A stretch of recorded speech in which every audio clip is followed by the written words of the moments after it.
जय श्री हरिभक्त, स्वागत है आपका हमारे चैनल आत्मा के सफर में। देखिए, वास्तविक रूप से स्वयं की पहचान करना हर किसी व्यक्ति विशेष के बारे में वश में नहीं होता है।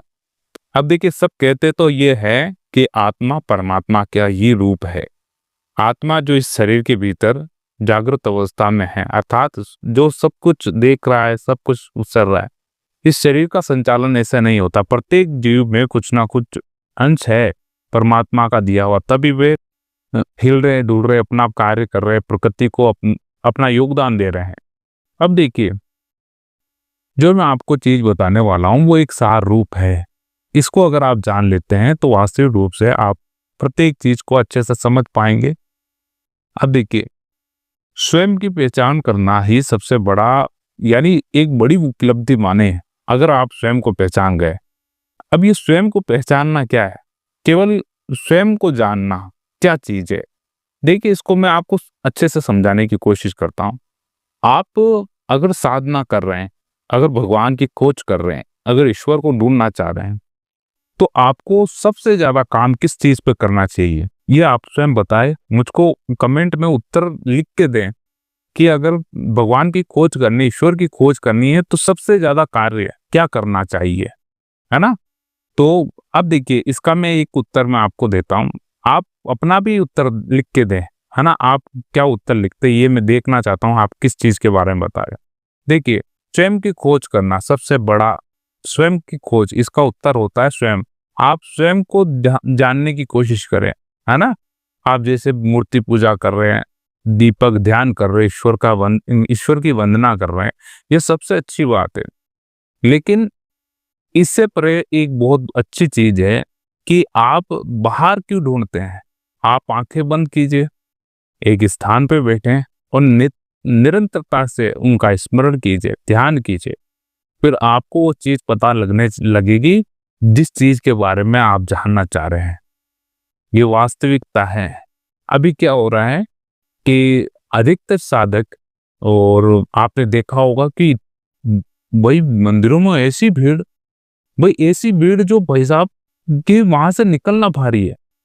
बिल्कुल एकदम, अगर उसमें भगदड़ हो जाए उस भीड़ में तो वास्तविक रूप से कितने ही लोगों की जान जा सकती है। भाई ये क्यों ना? मंदिर जाना बहुत अच्छी बात है, लेकिन ऐसी परिस्थिति में ना जाए कि जहां पर भाई थोड़ी सी ऊंच नीच होते हुए, यानी थोड़ा सा हंगामा होते हुए भगदड़ हो जाए। और ऐसी भीड़, अभी मैंने कुछ दिनों पहले ये कुछ वीडियो देखा है ऐसा मोबाइल पर ही कि भाई, तो मेरे विचार बदल गए कि भाई ऐसी स्थिति में कौन जाएगा, ऐसी भीड़ भाड़ जगह, और इतना ऐसी जगह से। देखिए, जाना बहुत अच्छी बात है, मैं एक खंडन नहीं करता हूँ कि मंदिर नहीं जाना चाहिए, मंदिर जाना चाहिए। एकांतिक माँ का माहौल अलग होता है, वहां पर जो शांति होती है वो प्रत्येक जगह नहीं मिलती, वो बहुत अच्छी बात है। लेकिन ऐसी भीड़, ऐसी स्थिति, तो इस एक चीज आप ध्यान रखें सबसे प्रथम कि आप अपने आप को पहचान करें। आप अपने आप को पहचान करें। ये कैसे होती है? आपकी पहचान करवाने के लिए सबसे अच्छा मार्ग होता है गुरु का मार्ग, जो गुरु प्रदत्त कर देता है। वो आपको आईना दिखाते हैं। सबसे बड़ी बात, वो आपको आईना दिखाने का काम करते हैं। तो अब देखिए, आपने जो बाहर खोज रहे थे इतने लंबे अवसर तक, है ना, आप क्या कर रहे थे कि जो बाहर खोज रहे थे, भागम दौड़ लगा रहे थे, गुरु ने बता दिया आपको एक बहुत ही गुप्त मंत्र, गुप्त नाम बता दिया। अब उसको क्या करना है? अब उसको जपना ही जपना है। जो विधि बता दी उस विधि से जपना शुरू करें।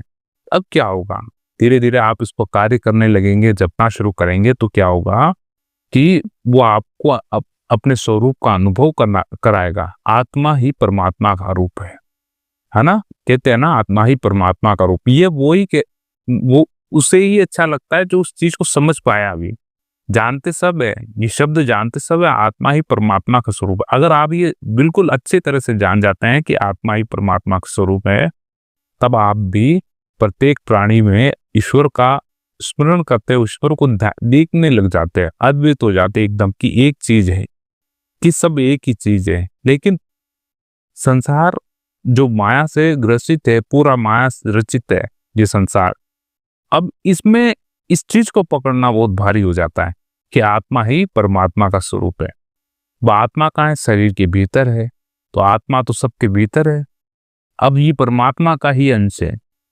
अब इसको माया के इस जटिल संरचना में बने हुए संसार में तो देखा कैसे जाए? ये केवल कृपा ईश्वर, ये गुरु द्वारा प्रदत्त की जाती वो चीज बता के जाते हैं। सबसे बेहतरीन चीज ये लगी मुझे। अब आप इसको कैसे प्रत्यक्ष कैसे करें? प्रमाणिक होनी चाहिए कोई चीज। देखिए, प्रमाणिक तभी होगा तब आप इस मार्ग पे चलेंगे, तब आपको स्वयं को पता चलने लगेगा कि ये वास्तविक रूप में सत्य है। तब इसका कैसे क्या ध्यान करें, कैसे क्या विधि करें?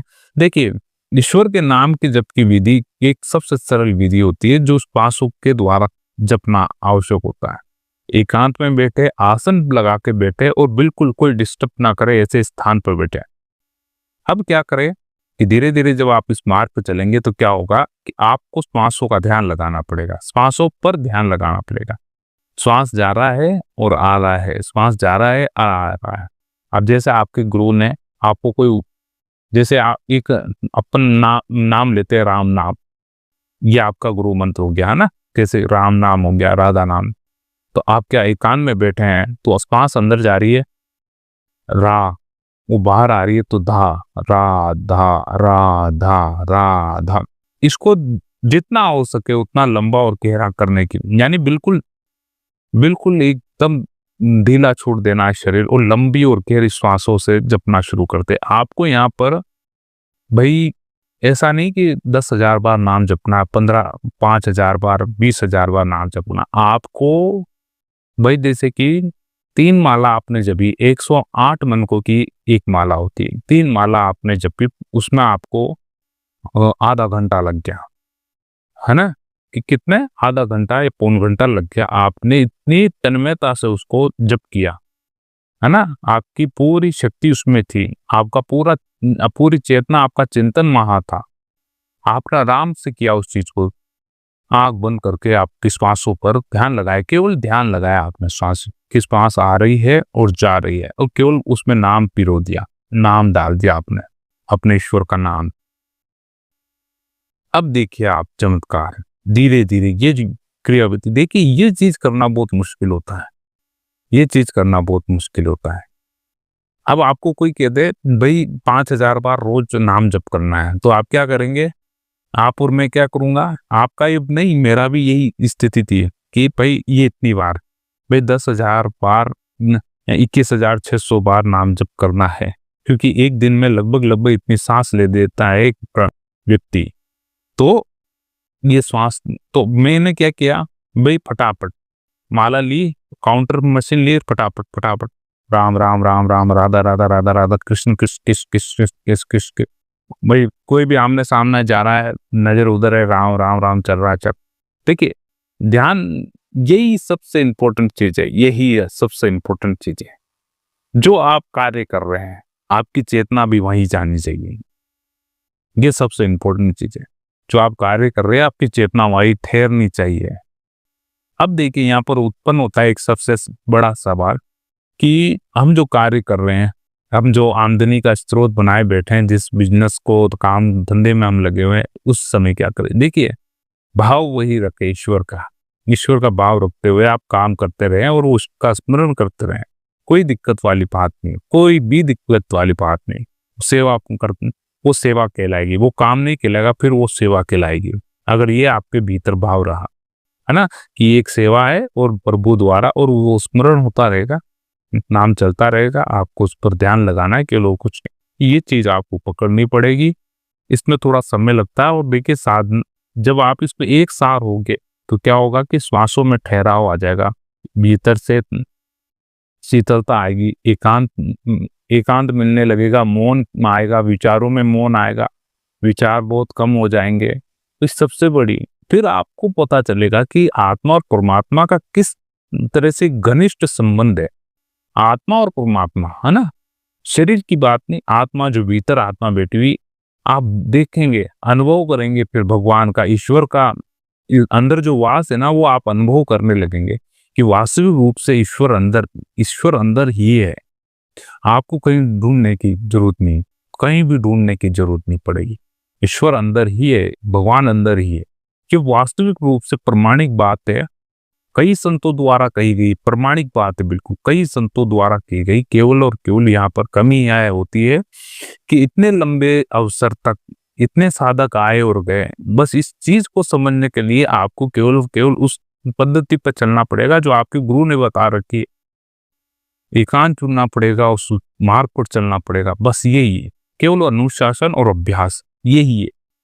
अनुशासन अभ्यास की कमी के कारण लोग उस मार्ग तक, उस लक्ष्य तक नहीं पहुंच पाते। कमी यही रहती है। देखिए, ना तो आपके नाम में कमी है, ना गुरु में कमी है। कमी और सिर्फ आप में रहती है कि आप अनुशासन पूर्वक अभ्यास नहीं करते। अभ्यास करना ही पड़ेगा। अब समय नहीं मिलता, भाई कितना समय चाहिए? भाई आपने बचपन से इस अवस्था तक, भाई आप बूढ़े हो गए, जवान हो गए, चाहे बूढ़े हो गए, हम चाहे मृत अवस्था पे, भाई अब आपके पास किसके पास समय नहीं है। भाई काल जब आएगा ना, तो समय बता के आपको बिल्कुल नहीं आएगा, वो तुरंत ही आएगा, 1 सेकंड में। आपको सोचने समझने का भी बिल्कुल अवसर नहीं देगा। इसलिए आप ऐसा बिल्कुल ना कहे कि आपके पास समय नहीं। भाई जो समय है उसी में ही आपको ये समय निकालना पड़ेगा। तो ये आपको कार्य सबसे पहले करना पड़ेगा और जल्दी करना पड़ेगा। तो इस चीज पर आपका क्या कहना है? और मेरा एक वो जो मैंने आपसे प्रश्न पूछा उसका जरूर सवाल लिखना कि हाँ, इसका ये उत्तर होना चाहिए। तो मिलते हैं अगले वीडियो में। जब तक के लिए जय श्री हरि, ओम नमो भगवते वासुदेवाय।